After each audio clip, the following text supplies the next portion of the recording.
A scream echoed, yet no soul confessed. Welcome to Vale Files. I am your host, Thorn. Drop a comment. Where are you tuning in from? Your voices make these stories unforgettable. Let's unravel the truth.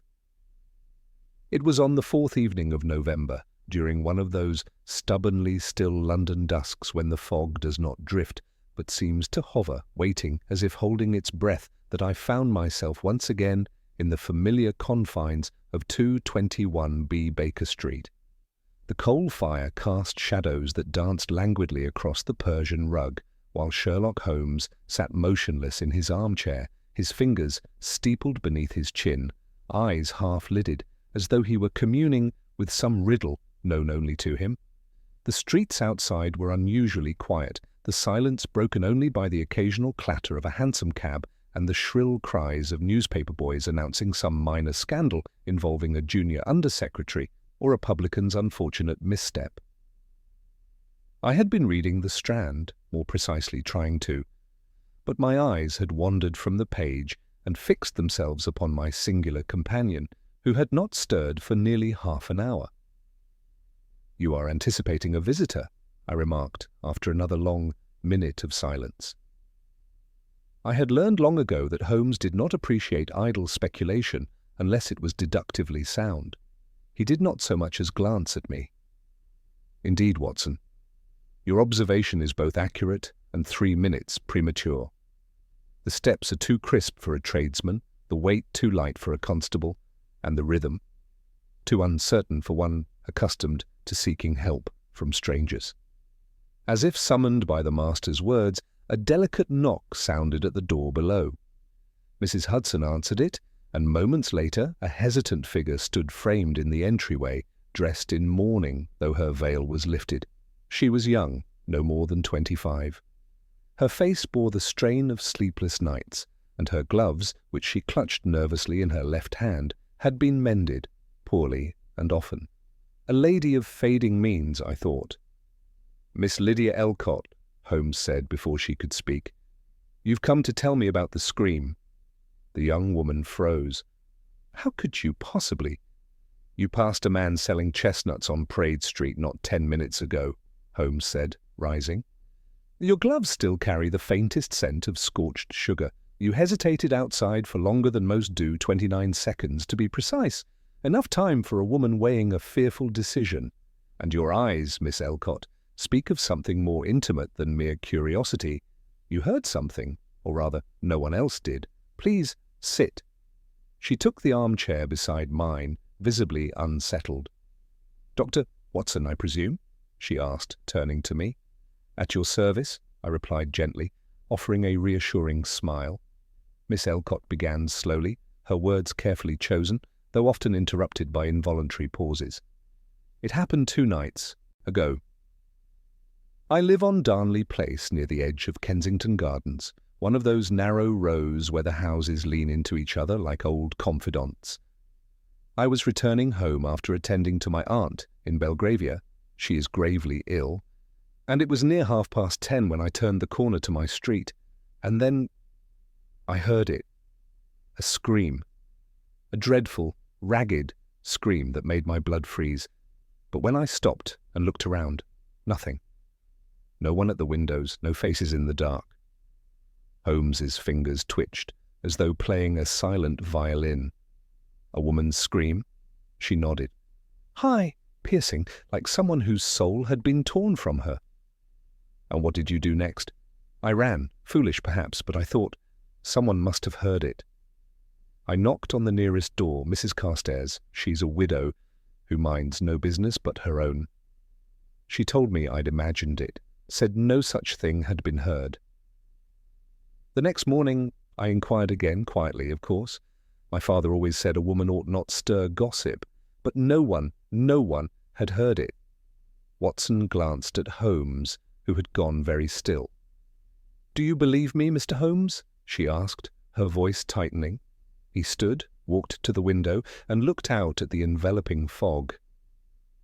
"Miss Elcott, people lie for many reasons: pride, fear, shame. But silence? Silence is a trickier thing. Sometimes it is the loudest clue of all." Turning sharply, Holmes addressed her. You say no one heard the scream, and yet I suspect someone did. Someone who now wishes you hadn't. She stiffened. Why would anyone pretend not to hear it? Holmes gave a tight smile. That, Miss Elcott, is what we intend to discover. Watson, put on your boots. We are going to Kensington. The fog had thickened by the time we reached Darnley Place. It was one of those narrow, respectable streets with identically narrow, respectable houses, row after row of Georgian brickwork and discreet brass knockers. The sort of place where secrets are worn like perfume, and neighbours know how to ignore things that don't concern them. Miss Elcott pointed to the fourth house on the left. That's mine. Number 17. I was at the corner, just by the old gas lamp, when I heard it. I'd only taken a step when it came from behind me, perhaps from one of the upper rooms of that house there. She gestured to number 19. Holmes stood motionless for a full minute, eyes flicking upward. No light in any of the rooms, he murmured. Curtains drawn tight. Watson, what do you smell? I sniffed. Coal smoke. Damp brick. And nothing else? I was about to reply when Holmes raised a hand. He had moved to the side of the house, crouching near a drain pipe. There, just barely visible by the weak lamplight, was a length of torn fabric, snagged on the rusted edge. He examined it without touching. Silk, black, expensive, recently torn. He rose, slowly, his face unreadable. Something happened here. Watson, not just a scream, that someone wanted it lost in the fog, and I fear our Miss Elcott may have seen or heard more than she realizes. We stood in the chill silence, the street still and hushed around us. Somewhere in the distance a clock struck 11, and above us, from one of the curtained windows of number 19, a flicker of movement, quick as a blink. Gone. Holmes adjusted his scarf. Tomorrow we return in daylight, but tonight the silence has already spoken. The following morning, the fog had receded, though London had lost none of its greyness. A cold, damp light filtered through the tall windows of Baker Street as Holmes paced the sitting room, a thin slice of toast untouched on his saucer. I had long since grown accustomed to his tendency to forego breakfast when his mind had latched onto a scent, and in this case the scent appeared to be dread wrapped in silk. "Watson," he said abruptly, halting mid-stride, "do you recall the exact phrasing Miss Elcott used? She said she heard the scream just as she passed the corner by the gas lamp, did she not?" "Indeed," I replied, setting aside the morning paper. "She said she had taken only one step beyond the lamp when she heard it, behind her." Then the scream did not come from number 17, her own house, but from farther up the street, likely number 19, the house with the torn silk and shuttered windows. "And yet," I ventured, "no one else on the street heard it." "That seems improbable." Holmes resumed his pacing. "Unless they chose not to hear it, or were made not to." He pulled his coat from the hook and tossed mine toward me. "Come, Watson, it is time to pay our respects to the occupants of number 19. Let us see what they offer, and more importantly, what they conceal." The journey back to Darnley Place was uneventful, though Holmes remained curiously quiet. He did not speak again until we stood before the door of number 19, its brass knocker dull with disuse, and the curtains still tightly drawn despite the late hour of morning. Holmes rapped twice. We waited. No sound of movement within. Just as I had begun to suspect the house was unoccupied, the door creaked open, revealing a gaunt woman of middle years dressed in a grey house frock, her hair hastily pinned. "Yes?" she asked, her voice dry and flat. Holmes offered a courteous bow. "Forgive the intrusion. I am Mr. Sherlock Holmes, and this is Dr. John Watson. We are making inquiries regarding a matter that occurred 2 nights past." She narrowed her eyes, though her expression did not shift much.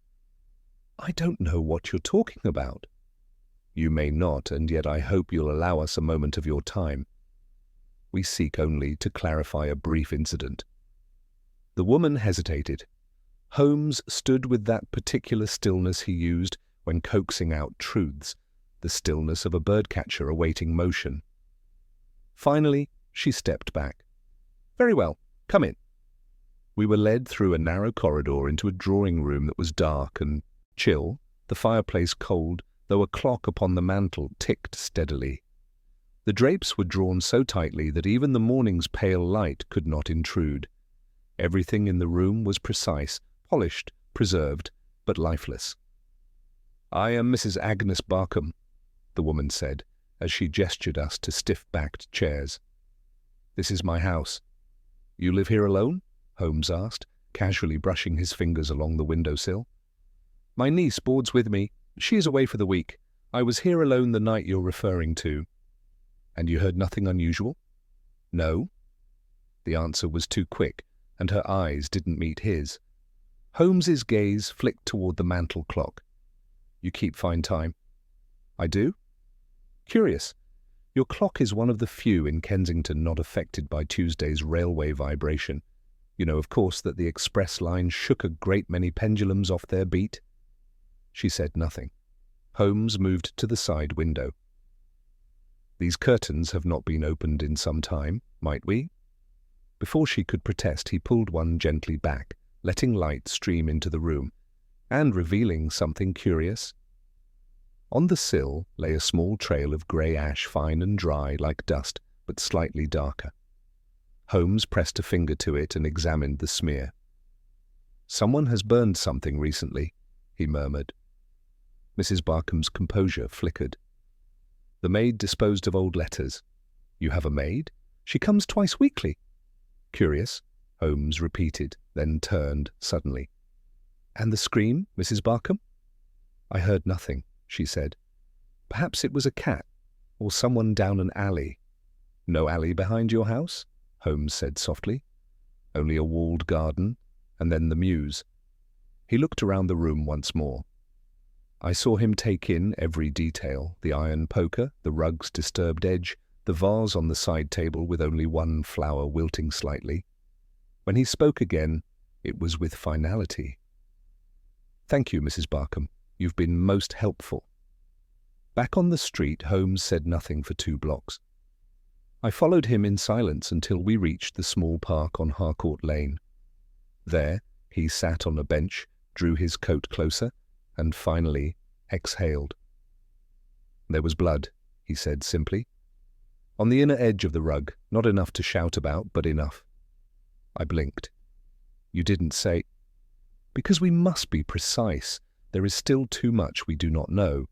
But I am certain something occurred in that drawing room, likely in the hours before Miss Elcott heard the scream. Do you believe Mrs. Barkham is involved?" "I believe she is terrified. Whether from guilt or from knowledge, I have yet to determine." We returned to Baker Street shortly after noon, and Holmes fell into one of those silences that I dared not disturb. He sat with his fingertips pressed together, eyes closed, as if watching the scene replay behind his lids. At last, he stirred. "Watson, do you recall the torn fabric on the drainpipe?" "Of course. Black silk. Expensive. Now consider Miss Elcott's remark. How the scream had how did she phrase it? Like someone whose soul had been torn from her." He nodded. "Such pain rarely accompanies minor injury or fright." "But murder? That could explain it." I swallowed. "Then you think, let us suppose a woman died in that house," Holmes continued. "Murdered. Her body removed, perhaps hurriedly. The scream Miss Elcott heard may have been her final breath. But the absence of a corpse makes the case delicate. Lestrade will not be eager to engage in speculation." "Do you have any theory as to who the victim might be?" "Possibly the niece Mrs. Barkham mentioned. Possibly someone else entirely. But we require facts. Tomorrow we shall speak to the postman, the charwoman, and perhaps the coal merchant, those who visit the backs of houses and are not so easily deceived by curtains and cold stares." I was silent for a moment. "And tonight?" Holmes gave a thin smile. "Tonight, Watson, I intend to take a stroll through the mews. If our scream had no witness, perhaps its echo left footprints." He leaned back, the shadows lengthening across his face as the city outside settled into its habitual dusk. The day had yielded no body, no name, and no crime officially recorded, and yet Holmes had already begun to trace the outline of something foul beneath the polite surface of Darnley Place.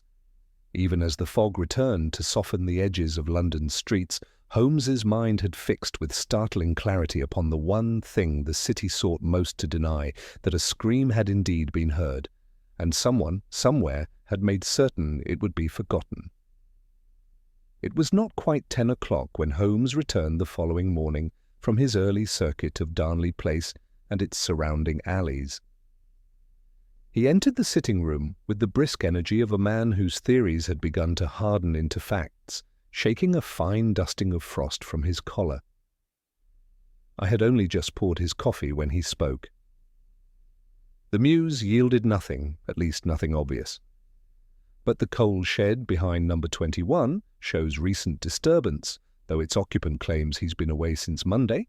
It appears someone found temporary use for it, likely storage, not refuge. He drank the coffee absently, pacing. The postman was far more enlightening. He confirmed that number 19 receives little correspondence beyond circulars, except one, a regular envelope each Thursday addressed to Miss Constance Barkham, pale lilac paper, no return address. I glanced up. Then she was living there. Holmes nodded. Indeed. And the charwoman from number 23 saw her as recently as last week, described her as quiet, elegant, very thin, rarely went out, but when she did, always gloved. Pale lilac gloves, Watson. Odd how consistent the taste is. And now? She has not been seen since the evening before Miss Elcott's scream. Mrs. Barkham told us her niece was away for the week, but she offered no destination, no date of return. Tell me, Watson, what sort of guardian speaks so vaguely of her only relative's absence? One with something to hide? Precisely. Holmes crossed to the mantelpiece and extracted his magnifying lens from the drawer. His movements were methodical now, sharpened. The case had passed from ambiguity into gravity, though no body had surfaced, no crime been officially committed. Still I had come to trust those long, silent stretches when Holmes seemed least animated, for they often meant that every cog of his machine was turning at once. I believe the scream Miss Elcott heard was Constance Barkham's, and I believe it was silenced not by ignorance but by force or fear. The question is, who else knew she had vanished? I considered this. If the household suppressed it, perhaps a servant, coerced or complicit, or the neighbours, too used to keeping their noses clean. He tapped the rim of his cup lightly. Or someone from the outside who had reason to visit number 19, someone known to the girl but unwelcome to the aunt. He paused. There is a link we have yet to test, the lilac envelope. By noon, we were walking the short distance to Gresham's Stationers on York Place, a shop known to Holmes for its peculiar loyalty to certain colours of ink and paper stock. As he had explained to me once, the more eccentric the client, the more consistent their habits. Paper, like perfume, reveals the hand that selects it. Inside, the clerk was a rotund man with a pince-nez and the air of one who resented interruption. Holmes greeted him politely but directly. "Mr. Wexley, good day. I'm seeking information regarding a particular item of yours. Pale lilac envelopes, slightly textured, gilt edging." Mr. Wexley gave a slight sniff. "We stock them exclusively, yes, imported from a small press in Lyon. Not commonly requested." "Excellent. Would you happen to keep a record of your clientele?" The clerk hesitated. "For cash purchases, not often, but some do have standing orders. Ladies from society, mostly." "Have you had a weekly order in that colour for the past month or two? No cards, just envelopes, sent to Kensington?" Wexley adjusted his pince-nez. "Let me check." He disappeared into a small ledger room and returned after a few minutes. "Yes, one such order, for a Mr. Percival Blythe, paid for in advance, collects discreetly, requested no invoice be posted." Holmes tilted his head. "Do you know where he resides?" "Number, but he always gives the same instruction. For Miss C.B., number 19, Darnley Place." "Thank you, Mr. Wexley. You've been of great help." Outside, Holmes's eyes glinted. "Watson, we have a name." "Blythe? Do you know it?" "I've encountered it, once. A solicitor, formerly of Lincoln's Inn, struck off 3 years ago for mishandling trust funds. Quietly, of course, the sort of man who survives in the cracks between respectability and disrepute. Then he was writing to Miss Barkham? Or blackmailing her? Or worse?" We returned to Baker Street only briefly, long enough for Holmes to scribble 2 telegrams, one to the Registry of Deeds, the other to an old associate in the Office of Public Records. As he handed them off, he spoke without looking at me. "We are closing in, Watson, but before we press Mrs. Barkham again, we must understand what Miss Barkham had that someone might wish to take from her purse or her person." That evening brought our first answer. A telegram arrived near dusk. It was brief, and Holmes read it aloud without comment. "To Sherlock Holmes. Stop Miss Constance Barkham. Legal, sole heir to Barkham Estate. Stop primary. Inheritor after death of Mrs. Agnes. Barkham Stop Trust amended 3 months ago. Stop estate value, approximately £42,000. Stop." Holmes folded the slip, face expressionless. "There it is, Watson. The motive. £42,000. He stood slowly. "Now we shall return to number 19, and this time we won't be asking." By the time we arrived, the lamps had begun to glow faintly in the mist, and Darnley Place had once more shrunk into itself. But the curtains at number 19 were different. For the first time they were parted, just slightly, like the lid of a box that could no longer stay shut. Holmes knocked firmly. No answer. He tried again. Nothing. "Back entrance," he said tersely. We slipped into the alley behind the house, past the coal cellars and kitchen doors.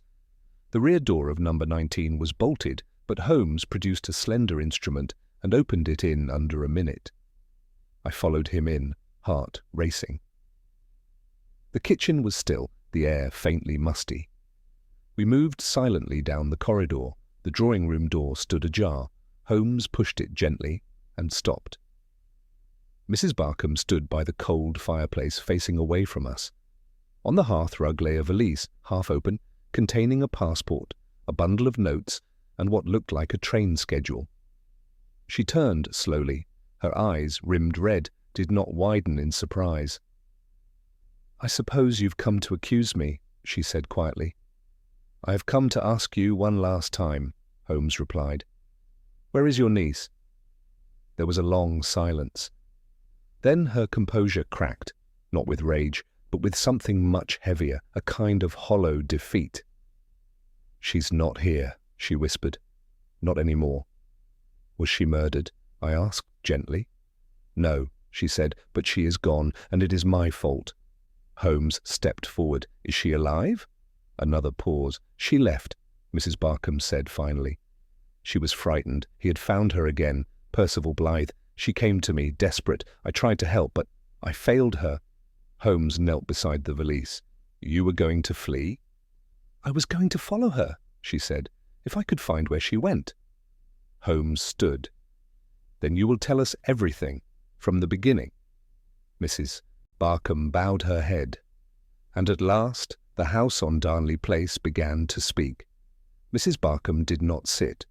She stood as though rooted to the hearth, her fingers wrapped tightly around one another, eyes fixed on some point above Holmes's shoulder, not in defiance, but in resignation. When she finally spoke, her voice had lost its edge. It was brittle now, as if each word were being pried from behind a locked door. "She came to me 3 weeks ago," she said.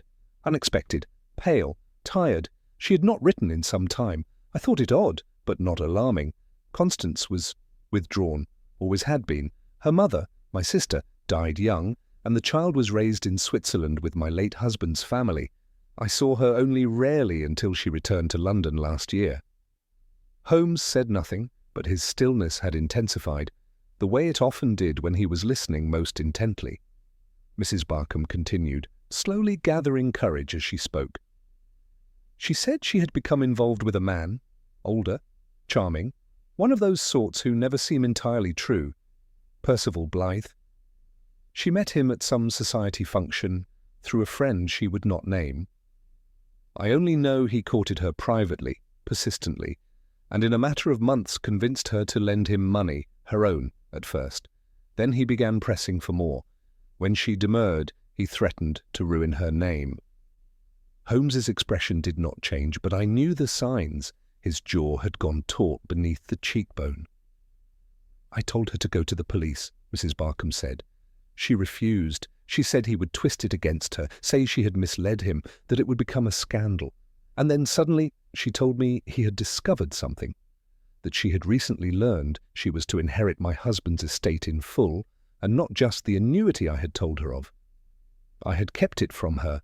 I thought it best not to burden her with wealth she did not know how to protect." "Where did he learn of the inheritance?" Holmes asked. "I don't know. Perhaps he intercepted a letter, or bribed a clerk. I never saw her so frightened. That evening she said he had come to the house, forced his way in, past me, demanded to see her. She locked herself in her room. I shouted at him to leave. I threatened to call the constable, but he only laughed. He left only when the neighbour's dog began barking." "And that night," Holmes said softly, "was the night Miss Elcott heard the scream?" Mrs. Barkham nodded slowly. "Yes, the scream was hers, but not from pain, from terror. She said she saw him in the garden again, watching the house from behind the laurel bushes. She told me she couldn't sleep, that she needed to leave, so she packed a valise and fled. I helped her. I gave her money. I told her not to say where she would go."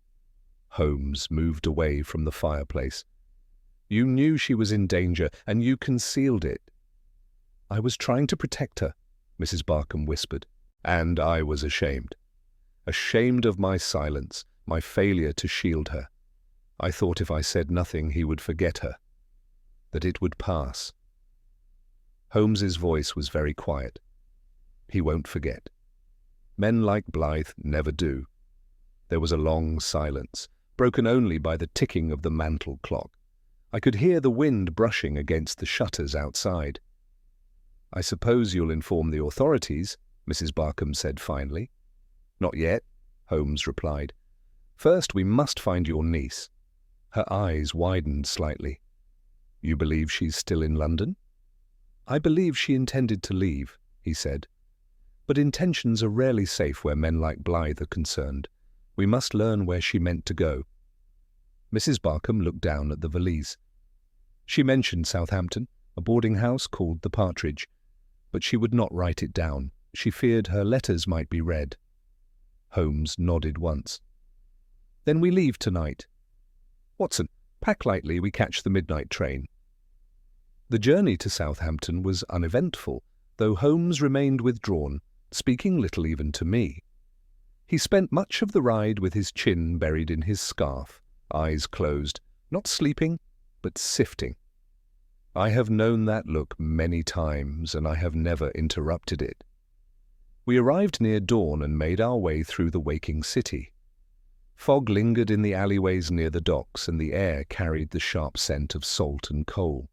Holmes made inquiries with brisk efficiency, and by mid-morning we had located the Partridge House, a modest 3-story lodging tucked between a coal merchant's yard and a chapel.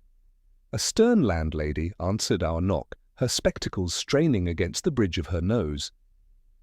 "Miss Barkham?" she repeated. "Yes, quiet girl. Took the back room on the second floor, paid 2 nights in advance, arrived 3 days ago." Holmes's posture remained casual. "And she left?" The woman hesitated. "Well, she was due to leave yesterday morning. She went out early, said she had an errand at the telegraph office, but she never returned, left her things behind. No note. I kept her room as it was, in case—" She trailed off, reading the gravity in Holmes's face. "May we see it?" he asked. She nodded and led us up the narrow staircase. The room was plain but clean. The bed was neatly made, and a small travel bag rested on the side table. Holmes scanned it swiftly, then bent to the floor. He retrieved a scrap of paper from beneath the bed. A receipt from a tobacconist, dated the day she vanished. "An odd purchase for a young woman," I said, noting the item listed. "Cigarette papers?" "Indeed," Holmes murmured, lifting the sheet to the light. And yet she was not known to smoke. He turned to the landlady. "Did anyone call for her? Visitors?" She frowned. "A man came by yesterday, well-dressed, moustache, looked out of place. I told him she wasn't in, and he left. No name." Holmes pressed no further. But as we descended the stairs, his face had changed. "Blythe was here," he said quietly. "He found her?" "Then we're too late?" He shook his head. If she were dead, he would not have returned to ask questions. He expected to find her here, which means she slipped him. But now she's truly in hiding. We returned to the foggy street, pausing just beside the chapel gates. Holmes stood silently, gazing up at the gulls wheeling above the rooftops. "She would not have gone far," he said at last. "Not with so little money, and not by train. He would have watched the station." "Then by ship?" He nodded slowly. "Small passage, unlisted crew, something unregistered." And then, with that sudden, unnerving certainty of his, he turned. "To the harbour, Watson.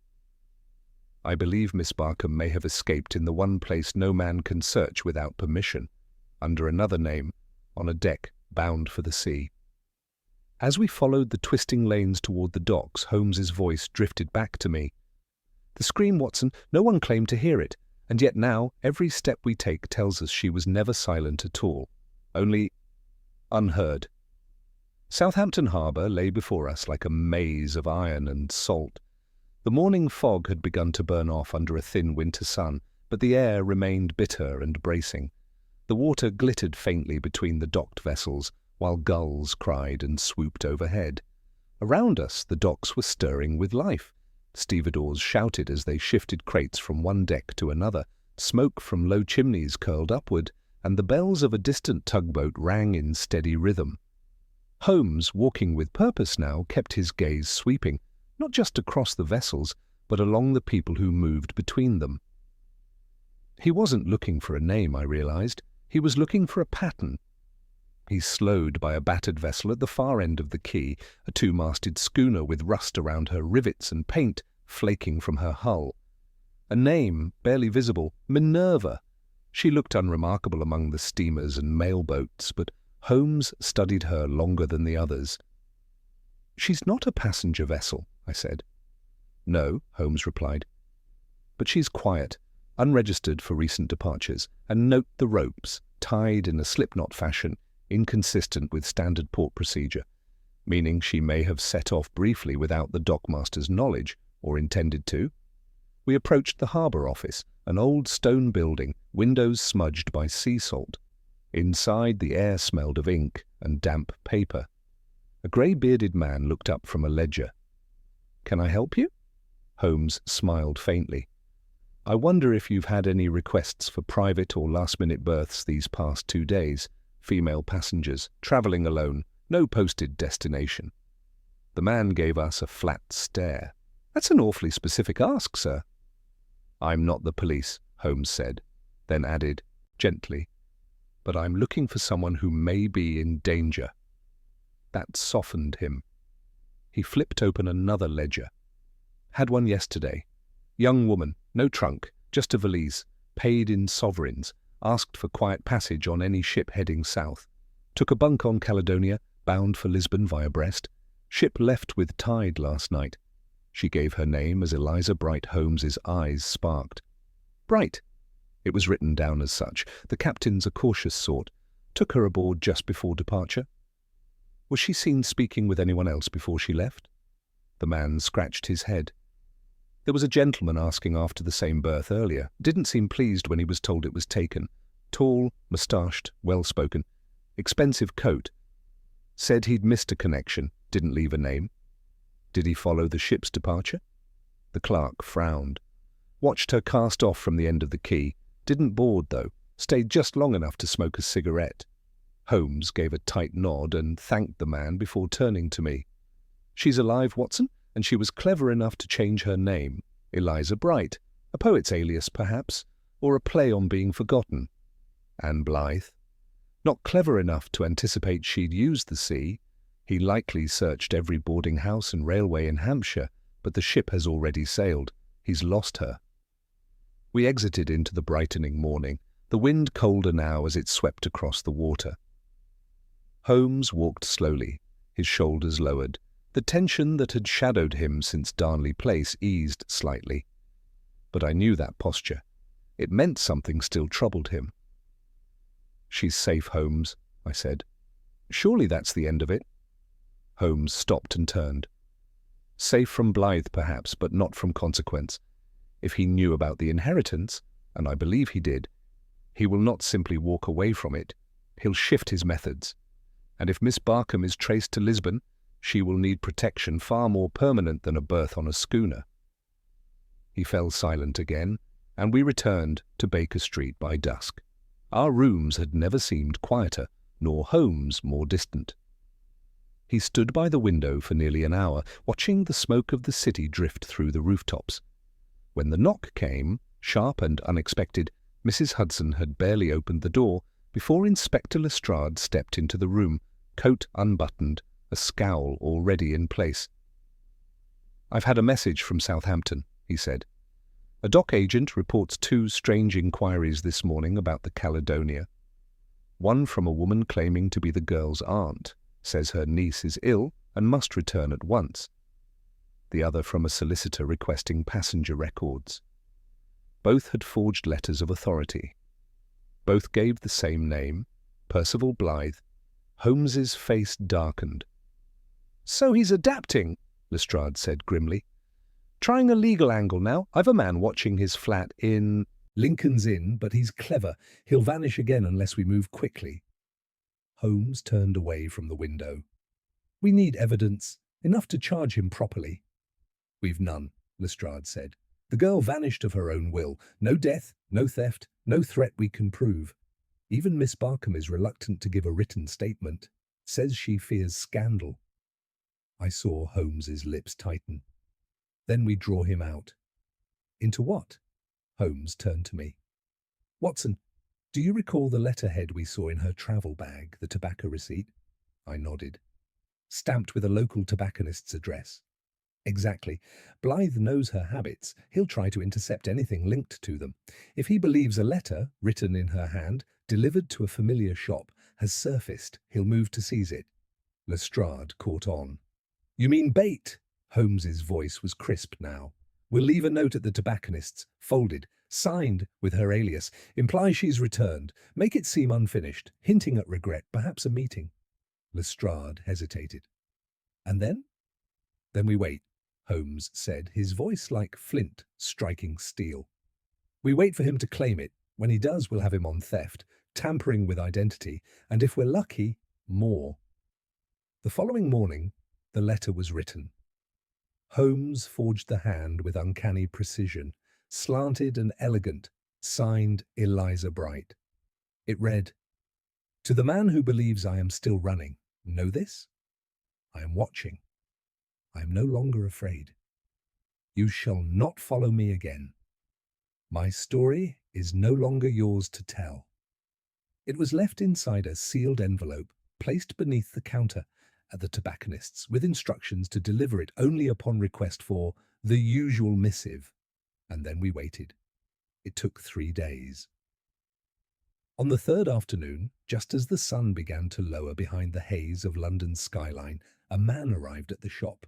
Tall, gloves, moustache neat as a dagger's line.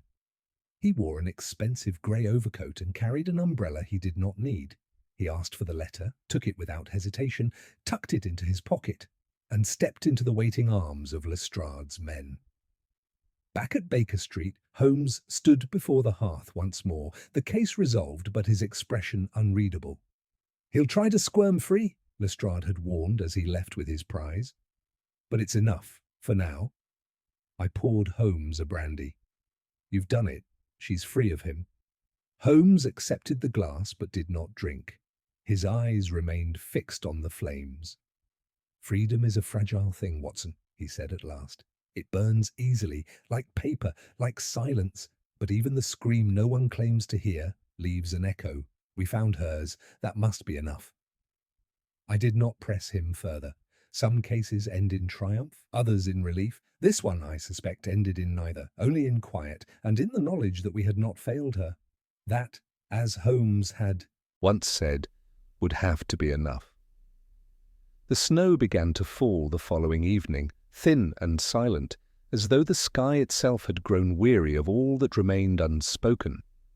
Outside the windows of Baker Street, London's edges blurred beneath a veil of white, the gaslights flickering like distant thoughts. Inside, Holmes sat in the deepening quiet, his violin untouched beside him, the fire casting long shadows against the bookcases. It had been nearly a full day since Lestrade's men had taken Percival Blythe into custody. The man had remained tight-lipped, refusing even to confirm his identity when first approached. But the forged name on the envelope, the tobacco shop's testimony, and the damning contents of the forged letter now in police hands had rendered his silence moot. As Holmes had predicted, it would not be enough to jail him for long, but it had been enough to remove him, for now, from the trail of Miss Constance Barkham. Still, Holmes was not satisfied. "Watson," he said at last, "do you find it curious that he never attempted to destroy the girl's final letter?" I looked up from the paper. He took it. Surely that was enough. Number Blythe does not take things unless they serve a purpose. The forgery was my own invention, yes, but it was designed to provoke. If he believed she had returned, he would have wanted to confront her, to corner her. And yet he pocketed the letter with the restraint of a man expecting to use it, not merely erase it. I set the paper down. You think he planned to present it as evidence, perhaps to imply she had fabricated her claims? Holmes nodded slowly. Exactly. Discredit the voice before it speaks. Frame her not as a victim, but as a fantasist. The scream no one heard becomes a delusion. Convenient, isn't it? But that plan is no longer viable, I said. He is behind bars. Holmes did not respond immediately. He rose instead, crossed to his desk, and withdrew a narrow envelope from a stack of clippings. He handed it to me. It was postmarked 2 days prior, from Lisbon. The handwriting was unfamiliar. Inside was a single sheet. "Mr. Holmes, I arrived safely. I used the name you suggested, and I did not look back. I've found work in a small bookshop here, nothing glamorous, but kind people surround me. I will never again set foot in Darnley Place. I will not let fear be my home. Tell my aunt that I am well and that I forgive her for the silences. She meant to protect me, I think. We all carry our grief in strange ways. You asked me once if I still heard him in my sleep. I do, but less, thank you. Eliza Bright." I folded the letter and looked up. "She's safe and free." "For now," Holmes said, turning back to the fire. "But he will not remain idle. A man like Blythe does not suffer humiliation quietly. His type regards exposure as a personal slight rather than a consequence." I studied him carefully. "You believe he left something behind?" Holmes's expression did not change, but I had known him long enough to recognize when doubt had pierced his certainty. "He came to that house, Watson. Not once, but multiple times. Constance said she locked herself in her room. That he demanded something. If it were only money, he would have threatened her in public, but he insisted on seeing her. I begin to wonder if there was something more." "What are you suggesting?" Holmes turned sharply. "That Miss Barkham may not have been the only person in that house he wished to control. That perhaps, just perhaps, what she fled with was not the only thing of value." He crossed the room and opened the index of cases he kept meticulously filed, each slip a thread from a past investigation. From the B section he retrieved a note I had never seen before. 3 years ago, before his name vanished from legal circles, Blythe handled a case involving a disputed inheritance, a wealthy widow with no immediate heir. Her assets were quietly transferred to a third-party account just weeks before her death. There were no charges brought. "And you suspect?" "I suspect he's done it before." He looked up. But this time he failed. The next morning we returned to Darnley Place. The snow had laid a thin crust across the rooftops, the garden hedges brittle with frost. Mrs. Barkham received us without surprise, as though she had known Holmes would return eventually. Her manner was unchanged, measured, heavy, but her eyes were no longer clouded by fear. "You received her letter?" she asked softly. Holmes inclined his head. "She is safe, and she forgives you." A tight breath escaped her lips, neither a sigh nor a sob. "That is more than I deserve." Holmes glanced toward the hallway. "May I see her room?" Mrs. Barkham hesitated, then nodded. "I haven't touched it." We followed her up the stairs. The door at the end of the corridor bore faint scratches around the keyhole, as if someone had tried to force it, perhaps the night of the scream. She opened it with a small brass key and stepped aside. It was a modest room, papered in pale blue, the furnishings plain but well kept. The bed was neatly made, and a small writing desk sat beneath the window. Holmes moved inside without comment, scanning the walls, the floorboards, the fireplace. He knelt by the desk and examined the drawer. Then he paused. "Watson," he said, tapping the base of the drawer, "feel this." I did as instructed. Beneath the false bottom was a slim hollow, perhaps the width of a sheet of folded paper. Empty now. Holmes stood. There was something here, letters perhaps, or a certificate, and it was removed. He turned to Mrs. Barkham. "Did you remove anything after she left?" She looked bewildered. Number I wouldn't have touched her things. "Then Blythe did." He stepped to the window, gazing out toward the narrow strip of garden below. "He came back after she left. Before you locked the room again, he wasn't looking for her. He was looking for what she'd taken with her." Mrs. Barkham leaned against the doorframe. "And what do you believe it was?" "I suspect a record, a ledger, something proving his earlier crimes, perhaps even something that ties to your husband's estate." He turned back toward her. "Did your husband keep private ledgers?" She blinked. "Yes, but they were destroyed when he died, or so I was told." "By whom?" "By our solicitor, Mr. Blythe." The room fell still. Holmes nodded once. "Then I fear he has spent years building silence around himself, and you, unknowingly, were his final obstruction, but your niece's escape has loosened his grip." Mrs. Barkham's shoulders sagged. "Is he finished?" "No," Holmes said, "but he is finally exposed." We returned to Baker Street late that afternoon, the wind turning sharper. Holmes wrote several letters that evening, to Lestrade, to his contact at the Inheritance Board, and to a former judge he had once assisted in a blackmail case. By midnight, he finally allowed himself to sit. "She's safe," I reminded him. He nodded, slowly. "Yes, but safety is not silence, and silence is what Blythe always depended upon." He tapped the side of his chair with 2 fingers, slow and steady. "We have broken that now." Outside, the snow continued to fall.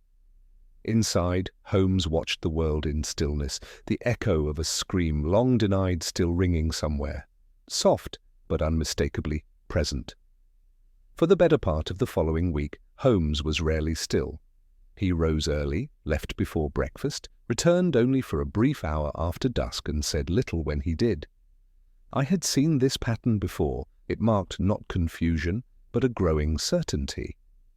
He was stalking something not yet visible, a shape just beyond the fog, and he would not rest until it took form. I offered questions, but he deferred them with a quiet, "Soon, Watson?" or the equally elusive, "One thread more." Then on the 8th day, as snow melted to black slush along Baker Street's gutters, he returned with the look of a man who had set a trap and heard the teeth close. "We have our final piece," he said, removing his gloves without ceremony.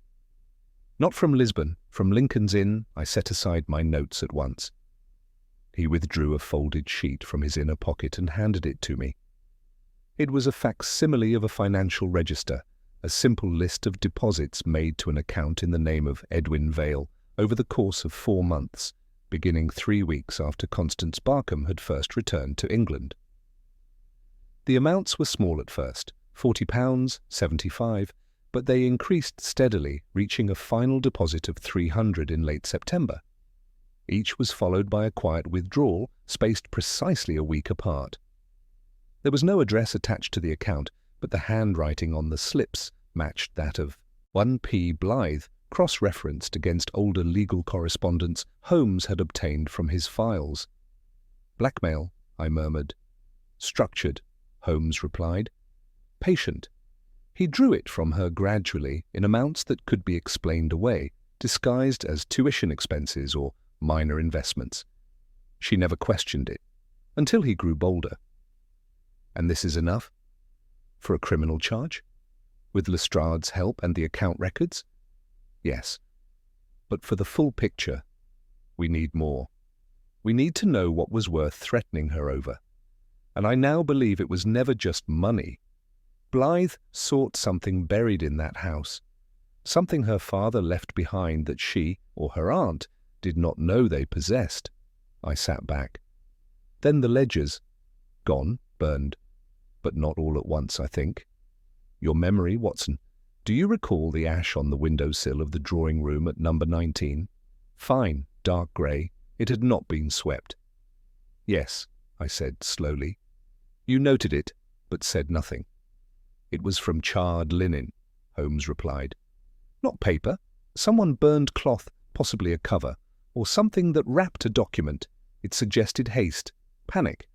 I believe it was used to conceal whatever Blythe feared most, a written record, perhaps even a confession." I stood. "Then the niece may have it still."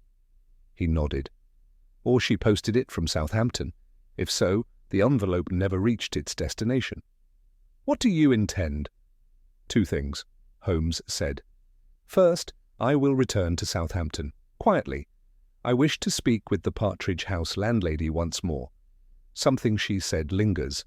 And you, Watson, will you accompany Mrs. Barkham to her solicitor tomorrow? Convince her, if you can, to formally re-examine her husband's estate files. We need to determine exactly what Blythe was given power over and whether it extended beyond what she signed." That night I wrote to Constance Barkham. I told her what Holmes suspected, that her departure had not merely saved her own future, but might well expose a fraud that had spanned years. I kept the letter calm, direct. I did not mention the scream. I did not need to. The next morning I escorted Mrs. Barkham, tightly gloved, her expression unreadable, to the office of Messrs. Westridge and Spaulding, solicitors. We were received by an oily clerk who tried, unsuccessfully, to deny us access to any old estate materials without prior written request. That changed when Mrs. Barkham, her voice low but unshaking, asked to see her late husband's original witness file. "I was told it had been destroyed," she said. "By your Mr. Blythe?" The clerk blanched. After a short, awkward absence, he returned with a box. The files were yellowed, but intact. I stood beside her as she sorted through them with slow precision, her fingers pausing over each familiar signature. Then she drew out one document folded in thirds, unsealed. Her lips parted slightly. "Here," she whispered. It was a codicil, a handwritten amendment to the original will, dated 6 months before her husband's death. It outlined a specific trust to be established in her niece's name, earmarked for her education, and with a clause preventing its dissolution without both their signatures. It bore only one signature, her husband's. There was no record that it had been executed. Mrs. Barkham looked up at me, pale. "I never saw this?" "Because Blythe buried it," I said. When Holmes returned that evening, his coat dusted with sea salt, he listened without comment as I recounted what we'd found. Only when I finished did he offer his own piece. "I spoke with the landlady," he said. "She remembered something odd about Miss Barkham's departure. A small parcel she carried, wrapped in oilcloth, kept close.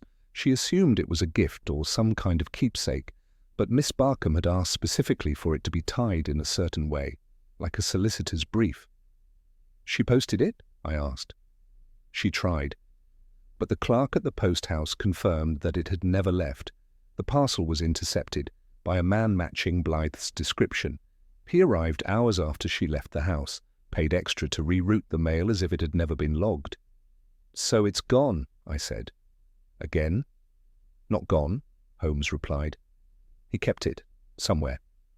He moved to the fireplace, took a poker, and stirred the coals until the flame danced higher. "Blythe believes himself safe now. The letter trick failed. He's been arrested, then released on bail. He thinks we're finished, but there's still the matter of the parcel and the original copy of that codicil. He cannot destroy both." "And where do you suppose he's hidden them?" Holmes turned to me, eyes glinting. "I believe he's kept them in the one place he considers untouchable, his chambers." "You mean to search them?" "I mean to enter them," Holmes said with the smallest smile. "But not through the front door." It was nearly midnight when Holmes left the flat again, dressed in dark clothing, moving with silent determination. And I, alone beside the fire, could not help but think of that night again, of a scream carried through the fog, swallowed by walls that did not want to remember it. The sound no one claimed to hear. But we had heard it now, and even if the world had not, Holmes would not let it be forgotten. It was not until nearly 4 o'clock the next morning that Holmes returned, the sound of the latch faint in the stillness, followed by the quiet closing of the door and the lightest creak of his boots on the stair. I had remained awake, though I'd made a half-hearted attempt at sleep, for I knew his absence was not one to be interrupted. His return, when it came, bore no urgency, but I could tell at once by his carriage that he had not come back empty-handed. He was wind-chilled, the edges of his coat damp with mist, and his fingers slightly grazed near the knuckles as though they had brushed stone or metal. He peeled his gloves slowly, took the brandy I offered without comment, and stood for a long moment before the fire, letting its glow warm him from the inside out. Only when the silence had settled completely did he speak. "It was in the fireplace," he said. I looked up. "The parcel?" "Number the envelope that once held the codicil. Torn, charred at the edges, but the wax seal intact enough to identify the family crest. Hidden behind a false backplate in Blythe's study chimney, it was wedged where only bare hands could reach. Quite painful. I suspect he meant to burn it once he was certain the other copy no longer existed." "And the parcel Constance carried?" Holmes's mouth turned slightly, not quite a smile. "Still missing.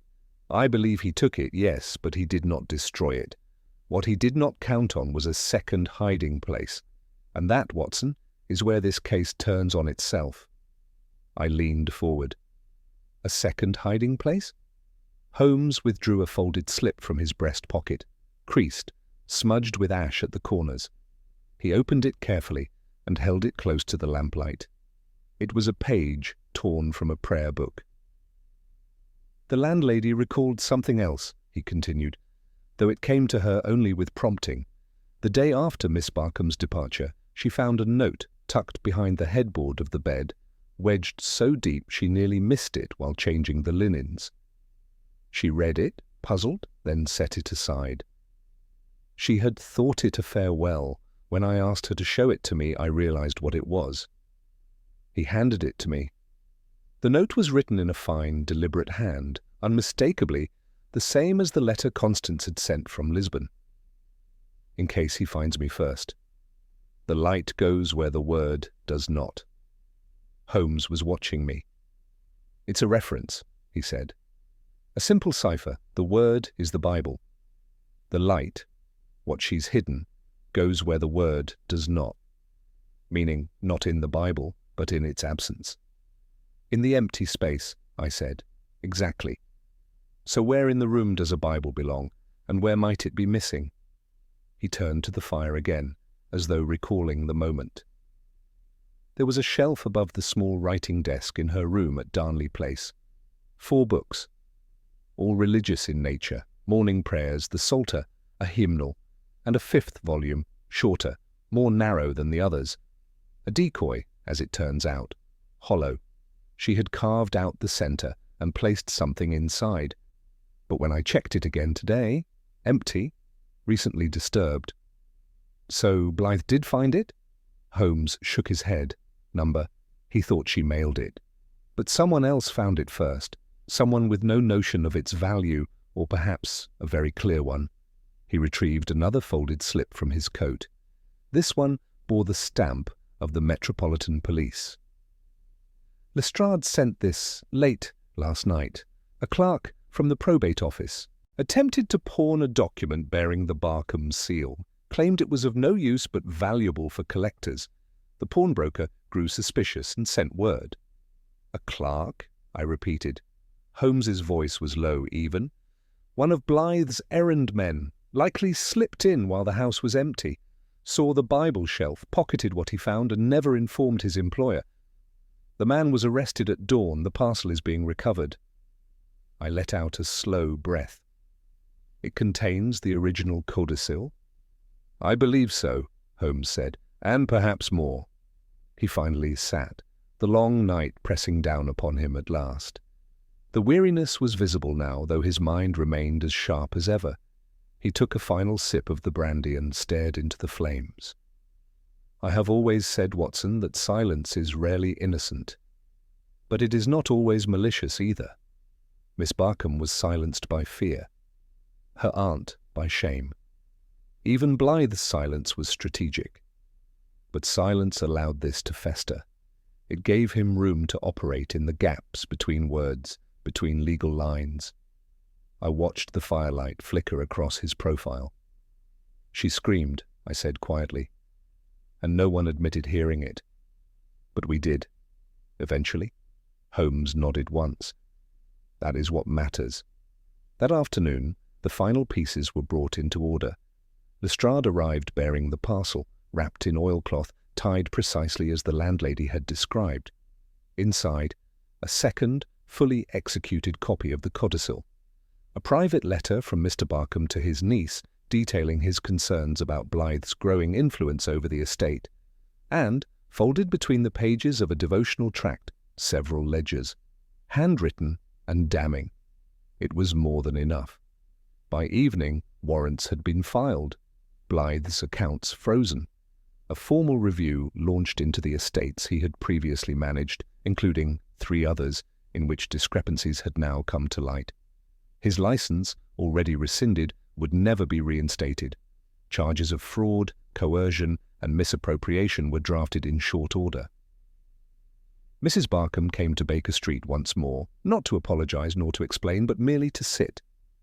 Holmes poured her tea himself and said nothing as she stared at the hearth, her gloves clutched tight in her lap. "He nearly undid us all," she said after a time. "But she didn't let him." "No," Holmes said gently. "She didn't." Later, as we sat alone again and the snow began to fall once more beyond the windows, I watched Holmes return to his violin. He drew the bow across the strings with care, the melody slow and unfamiliar.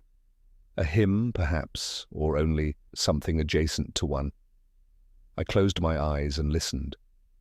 Somewhere, faintly, the scream that had begun it all still echoed in memory. Not in pain now, but in triumph. Heard at last. The snow did not let up for days after the final warrants were issued. London, muffled under a fine, persistent whiteness, moved slower, softer, as if it too were absorbing the echoes of a scream finally acknowledged. The world outside Baker Street seemed quieter, not with the stillness of avoidance, but with the hush that follows resolution. Yet even in that peace, I knew Holmes was not finished. He never truly was, not until every thread was knotted, every shadow dispelled by light.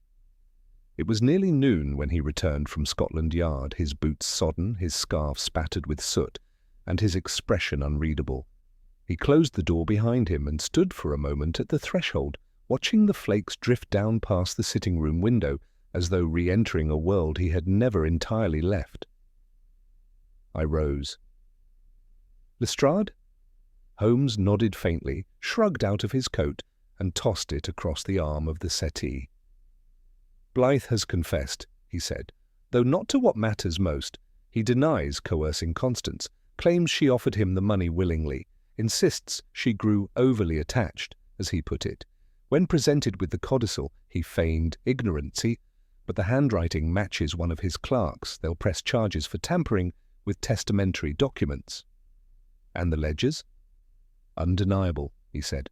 The fraud was systematic. Not only the Barkham estate, 3 others, quietly siphoned over years, all tied to women of diminished means or diminished voice.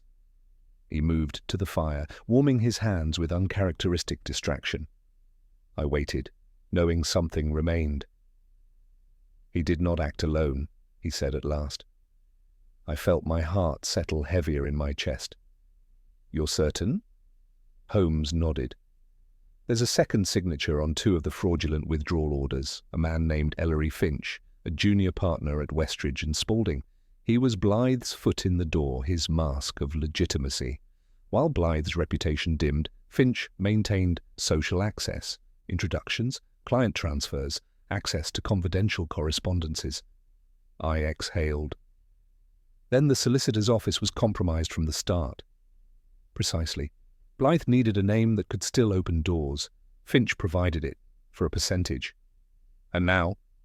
Finch is missing, Holmes said softly. Gone since the day of Blythe's arrest. The firm claims he took sudden leave to tend to a sick relative in Kent. No such relative exists. He turned to face me fully then. It isn't over. We've torn away one mask, but the man behind the curtain has stepped back into shadow. The weight of it lingered. It always did after a case such as this, one that did not end in triumph, but in consequence. That evening Holmes wrote a letter by hand, folded it, and sealed it with no name.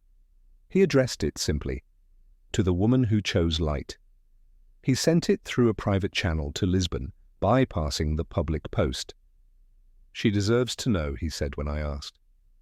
What did you write? He only replied, not what happened, what didn't. The following day brought news from Lestrade. A man, matching Finch's description, had boarded a steamer in Dover using a forged Canadian passport. Destination unclear, funds untouched. The theft was not his prize, it was freedom, and he had bought it with silence. We stood over the letter Holmes received 2 days later, forwarded from the Partridge House. Mr. Holmes, I thought I had escaped, and perhaps I have, but escape is not the same as closure. It is difficult to build something honest when you are still shaped by deceit. You were right. I carried something he wanted. I carried truth. I only wish I had recognized its weight sooner. Tell my aunt that she may write to me if she wishes. Tell her I will answer when I am ready. As for the man himself, I do not wish to hear of him again. Not his sentence, not his end. What he did belongs to yesterday. What I make of my life now is mine. I am beginning to understand silence, Mr. Holmes. It is not always cowardice. Sometimes it is a door, and now I know how to close it. With gratitude, E. Bright Holmes read the letter twice. Then he folded it and placed it in the fire without hesitation. He did not speak again until the paper was ash. That, he said softly, is what a scream becomes when no one interrupts it, when it finishes. Outside, the snow began to thin at last. The city shook off its hush. Horses clattered again through the street below, and somewhere in the distance a bell rang with the measured patience of life resuming its shape. I made notes that evening, as I always did after a case, but I did not begin with the name of the suspect, nor the crime committed, nor the final line of Holmes's deductions. Instead, I wrote one sentence and I underlined it once. She screamed, and someone heard her. That was the true beginning, not the fraud, not the chase, but the moment someone chose to no longer pretend they hadn't heard. As Holmes lit his pipe and the room filled once again with the familiar scent of shag tobacco and coal smoke, I felt that rare sensation I only ever associated with one kind of ending, neither a victory nor a failure, but a simple return. A return to stillness, to thought, to the quiet pulse of what we call justice. Not perfect, but present. It would not be our last case, and it would not be our last shadow. But that night, as the city exhaled and the hearth glowed steady and warm, it was enough. The days that followed passed with a deceptive calm. Holmes resumed his usual habits, reading from monographs in the morning, drifting into long periods of silent contemplation by the window, and practicing brief, plaintive phrases on his violin in the late hours. To the untrained observer, it might have seemed as though the case of Constance Barkham had been laid to rest, sealed in ash and silence. But I knew better. For all his detachment, Holmes did not forget. He stored facts the way a tree stores rings, layered and hidden, yet always present in the grain. And one ring still troubled him.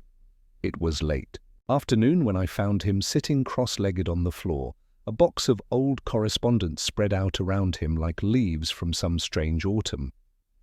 He had pulled out 3 files, all familiar to me, 2 former cases involving inheritance disputes, the third a theft buried beneath forged accounting. Each had ended with satisfactory results. But Holmes was now rereading them with the frown of a man seeking echoes. "They're connected," he murmured as I crossed the room. "To the Barkham case?" I asked, kneeling beside him. "To Blythe," he corrected, "or rather to Finch. Blythe was a predator, yes, but he was never patient. He lacked the finesse required for the years-long fraud we've uncovered. Finch had the credentials, the position, and, I suspect, the plan." He tapped one document with the back of his finger. "Here, in the Willoughby Trust case, the executor died suddenly. Stroke, according to the doctor. But the only witness to the amendment signed that same day was Ellery Finch. And the next? Mrs. Denham, elderly, nearly blind. She added a clause giving her solicitor full authority to manage disbursements." "Finch again?" Holmes nodded. "And the third, a school for girls that reported a sudden and inexplicable reallocation of funds traced back to a consulting auditor no one met in person, the clerk who signed the transfers, promoted shortly after, financed by a firm Finch was quietly invested in." I leaned forward. "So the Barkham estate wasn't the anomaly, it was the slip." Holmes gave a grim smile. "Precisely. It was the one time the victim left a message behind. Most never realized they'd been robbed at all." The room fell quiet. The wind outside had picked up, rattling the windows gently against their frames. Holmes stood and moved to the mantel, resting his arm against the shelf, gazing down at the flickering coals. "Blythe may face trial, but Finch is the architect, and now he's vanished with years of stolen wealth, connections intact, and a head start. Unless we learn where he went and why, this ends as merely an incomplete justice." I watched him for a moment, then I said, "What do we need?" Holmes turned back, eyes sharp once more. "We need someone who knew Finch, trusted him, enough to have corresponded off the record. Someone who may have been used and might not yet know it." Before I could speak, he was already at the writing desk, opening the index and sliding out the B file again. "Mrs. Barkham. She said she hardly knew Finch," I reminded him.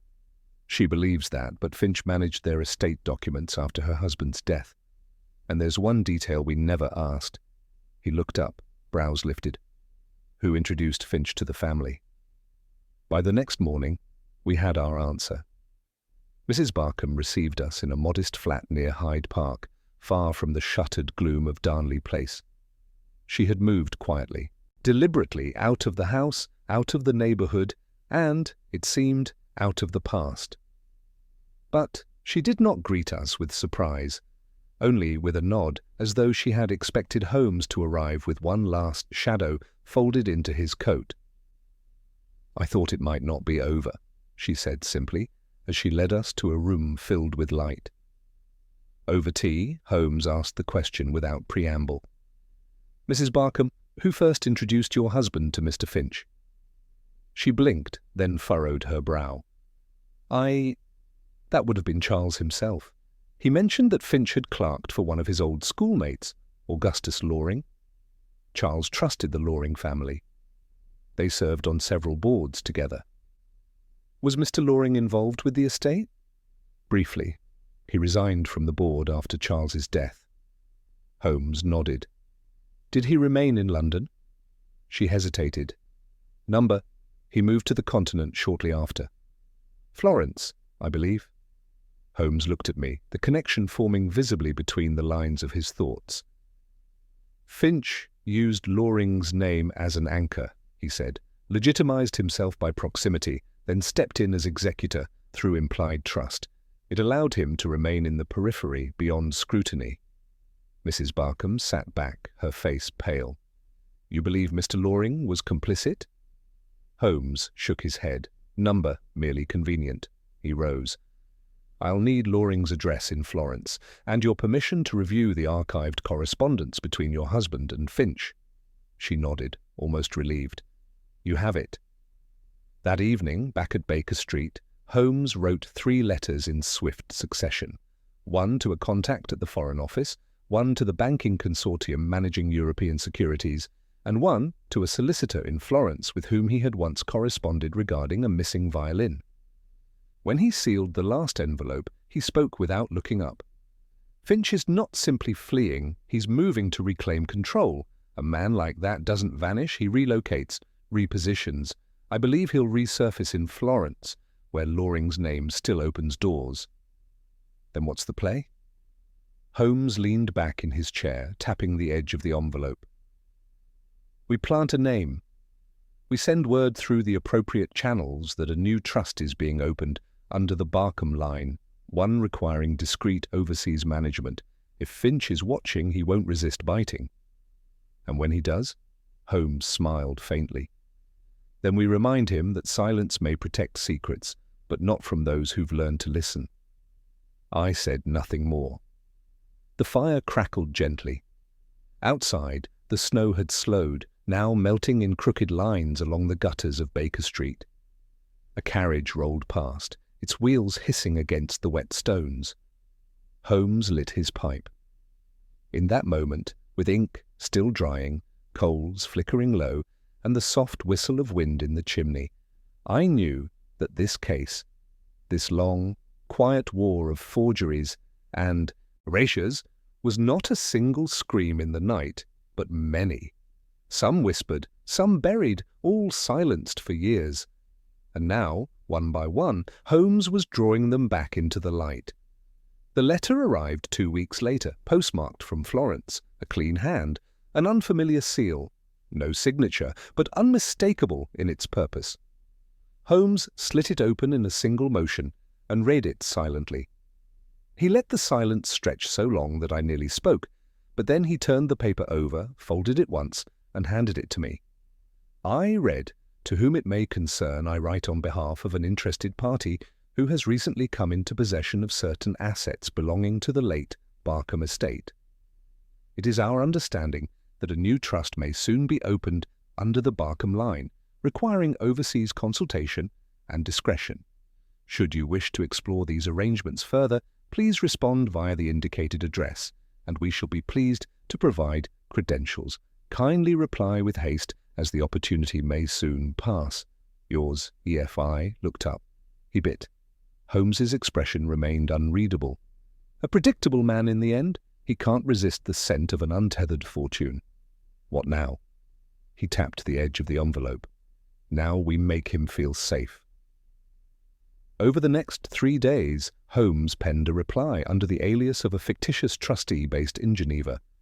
In carefully measured language, the letter expressed polite interest and an invitation to arrange a meeting in person, discreet, of course, in a neutral location. Geneva was chosen for its jurisdictional ambiguity and its familiarity to men of Finch's kind, comfortable, polite, and seemingly incorruptible.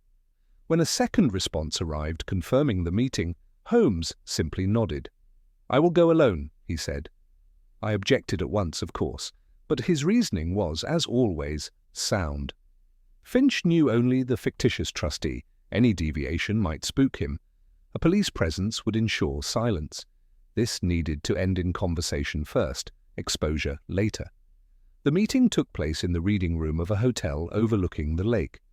Holmes later recounted it to me in tones of surgical clarity, every word, every gesture. Finch arrived promptly. He was thinner, paler, his moustache trimmed more severely, but the calculating gleam in his eye had not dimmed.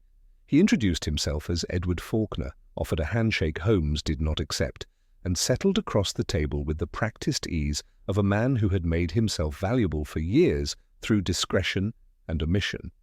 He spoke easily, too easily, quoted terms, named overseas funds, asked only once whether Miss Barkham would be directly involved in the arrangement.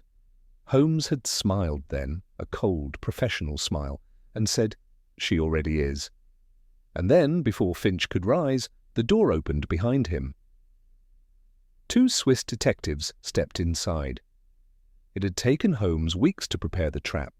The trust was real, created with Mrs. Barkham's cooperation. The documents Finch had tampered with in London had been duplicated in part and traced to a series of forged accounts spanning back 5 years. Holmes had sent the key papers ahead. The Geneva authorities, with just enough incentive from British allies, had issued a sealed warrant the day before. Finch was arrested without incident. He is, at the time of this writing, awaiting extradition. When Holmes returned to Baker Street, he said nothing for several hours. He removed his coat, poured tea without tasting it, and sat by the hearth for a long time, as though reluctant to rejoin the world. At last, he spoke. I asked him why. I looked up. "Finch," he said. I asked him why he'd risk it, why not stay vanished. He said, "Because I built the machinery, I deserve to keep it running." I said nothing. Holmes added, "It was never about money. It was about design. He built a system of silence, reliant on fear, confusion, and missing voices. Constance broke that when she screamed." He paused, "even if she didn't think anyone would hear." That evening, Mrs. Barkham visited for the last time. She carried no gloves, no handbag, just a letter folded in two. She handed it to Holmes without speaking. He unfolded it. I read over his shoulder. "Dear Aunt, thank you for writing. It meant more than you know. I'm glad to hear you've left Darnley Place. That house was never truly ours. It was a frame someone else painted us into. As for me, I have begun again. There is no drama to it, no grand transformation. I go to work, I cook for myself, I sleep soundly more nights than not, and that, I think, is its own kind of triumph. Tell Mr. Holmes that I am grateful not for being rescued, but for being heard. That is rarer than anyone knows. With love." C. Barkham Holmes read the letter once. Then, without expression, he handed it back. Mrs. Barkham stood. "You never asked me," she said quietly. "Asked you what?" Holmes replied. "Why I said nothing, all those months, even when I knew something was wrong." He didn't answer. She looked toward the fire. "Because when you're a woman in a house like that, silence becomes a second skin. To break it feels like standing naked before the world." Holmes met her gaze. "But you broke it." "Yes," she said, "but only because someone else did first." After she left, the flat was very quiet. Holmes rose slowly, moved to the desk, and placed a single slip of paper in his case file. It bore only one line, written in his hand. She screamed, and someone heard her. He shut the drawer. The snow had stopped at last. Outside, the clouds had thinned to gauze. I watched Holmes move back toward his chair, watched as he took up his violin, not to play, but to hold. And in the hush that followed, in the long exhale after fear, I heard it, not a scream, but the absence of it, a silence earned, a silence deserved, a silence no longer hiding anything at all, and that, in the end, was the sound of justice.